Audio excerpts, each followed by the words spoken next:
enfin, ce petit bout, c'est un sujet de Brainstorm Geek, épisode 92, que vous pouvez trouver sur toutes les bonnes crèmeries de podcast, mais aussi sur YouTube et sur Twitch.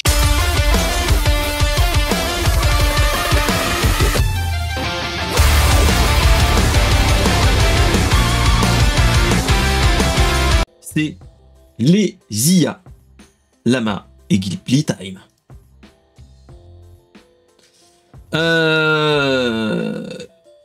De quoi parlons-nous? Pour ceux qui suivent pas trop tout ce qui est ChatGPT et compagnie, voilà. La dernière itération de ChatGPT était sortie en mai 2024, le 13 mai pour être exact.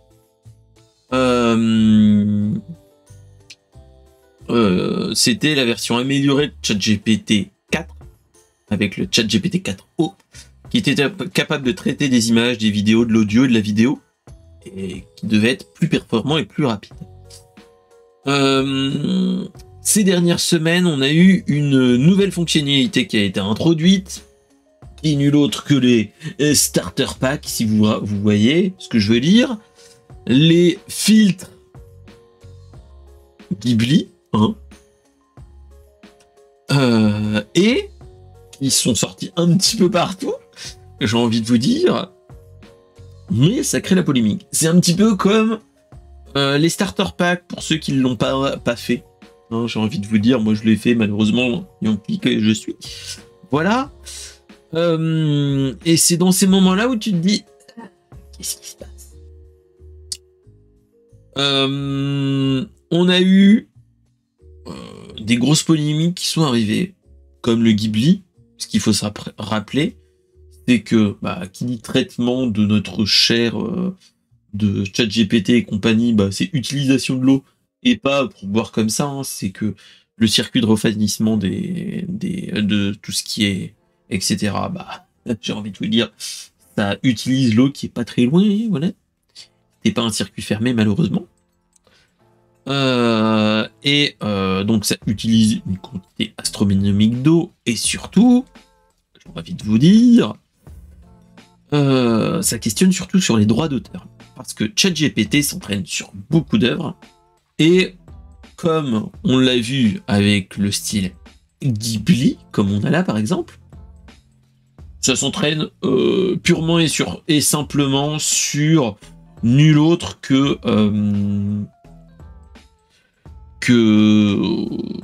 sur tous les films de l'univers Ghibli, hein, j'ai envie de vous dire. Et là, tu te dis, ok, on fait un petit plagiat, bon, ok, sur les mêmes, ça, pourquoi pas. Pourquoi pas. Néanmoins, est-ce qu'on parle des droits d'auteur? Parce que j'ai déjà envie de vous dire, pour ceux qui ont vu un petit peu qui ont vu des documentaires et ces choses comme ça sur Hayao Miyazaki et le studio Ghibli, hein, voilà.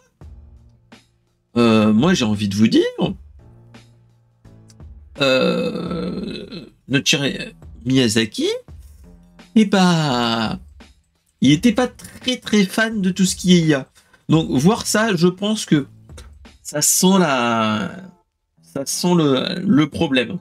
Surtout que si vous regardez bien, maintenant quand vous demandez avec un effet type Ghibli, machin truc, bizarrement, quand tu tapes sur ChatGPT, tu as un truc qui s'appelle le bot qui te dit alors, mon cher gars, comment te dire? Je n'ai plus le droit de faire des filtres, effet quelque chose à la quelque chose. Je pense qu'ils ont dû... Oui, mais en fait, il ne peut pas être que piraté, ok. Mais dans l'autre sens, on est d'accord. Ça, je suis d'accord, Minotaur. Néanmoins, dans l'autre sens, si Ghibli, quand tu as des photos inspirées de Ghibli, ils peuvent demander, dire voilà, que vu que c'est des scènes, c'est le style graphique Ghibli, il y a un flou artistique. Néanmoins, l'IA a été entraînée sur toutes les planches de Ghibli, etc. Et c'est dans ce moment-là que moi je trouve un petit peu dommage. Clairement. On est clairement dans ce truc-là que je trouve un petit peu dommage. Que bon, après, on l'utilise ou on l'utilise pas. Mais néanmoins, moi je trouve que ça, on est dans un... Voilà. Moi je l'ai utilisé pour la blague, juste pour me dire, bon allez, je vais le mettre pour la forme.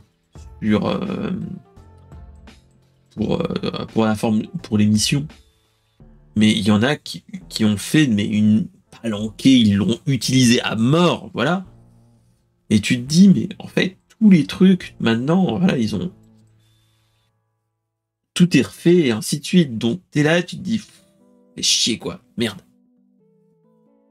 Donc bon. Et t'as plein de trucs... C'est du recel, hein. Moi, j'ai envie de dire un petit peu, ouais. Voilà. Donc, c'est ça qui est malheureux, hein. Mais tous ces trucs-là, c'est chiant, quoi. Et à côté, tu as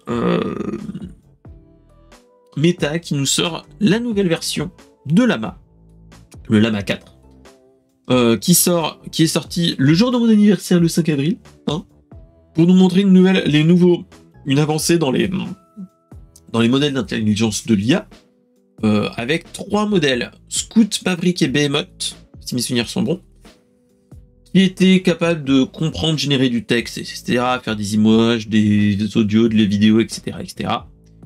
Et surtout, c'est là où tu te dis, Meta, ils sont pas si cons que ça, hein. Quand vous allez sur WhatsApp ou autre, maintenant vous avez Meta IA. Et en fait, c'est le nouveau truc de Meta. Maintenant, on va avoir partout l'IA qui va rentrer dedans. Et au dernier test que j'ai pu lire, ils sont plutôt intéressés et intéressants, j'ai envie de vous dire, sur toutes ces choses-là.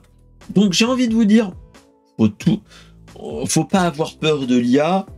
C'est juste des polémiques qu'on a clairement dessus, hein, voilà. Ou avec les offres copyright, etc. Malheureusement. Mais moi je trouve que ChatGPT 4 est plutôt bon dans sa polyvalence, dans ses performances, etc.